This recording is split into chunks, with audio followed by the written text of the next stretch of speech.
mais outras. Amém? Glória a Deus. Isaías capítulo 6, versículo 1 até o versículo 5. Glória a Deus. Tem irmãos que ainda estão procurando, mas eu estarei lendo para que nós possamos ver a tempo. Amém? No ano em que morreu o rei Uzias, eu vi ao Senhor assentado sobre um alto e sublime trono, e o seu séquito enchia o templo.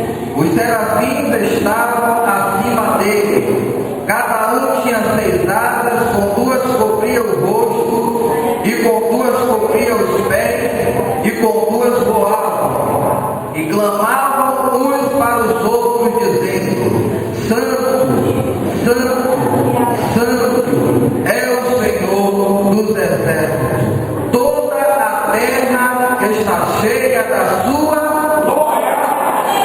E os umbrais das portas se moveram com a voz que clamava, e a casa se encheu de fumaça.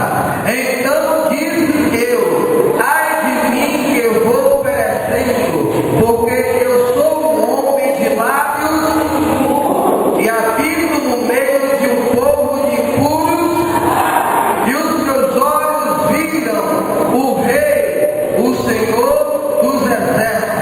Amém?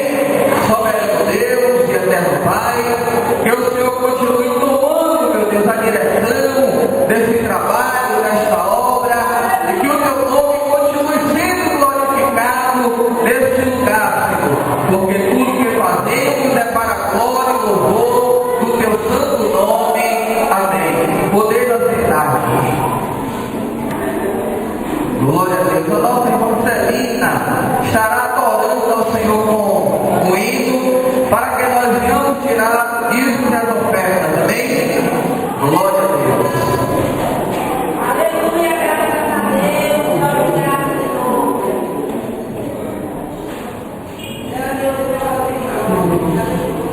Glória a Deus. Se você está no deserto, pensando que vai morrer, não more, não desanime. É pronto você. Só da igreja do Pai do Senhor Jesus.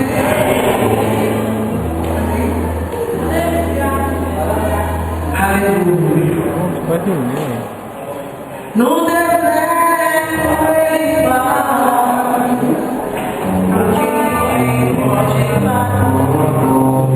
no deserto ele chega, e para milagres acontecer. No deserto você pode, você chega a chorar. No deserto Deus te ouve, e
falando mais uma vez a respeito de um grande homem de Deus, por nome Isaías, aonde ele teve uma chamada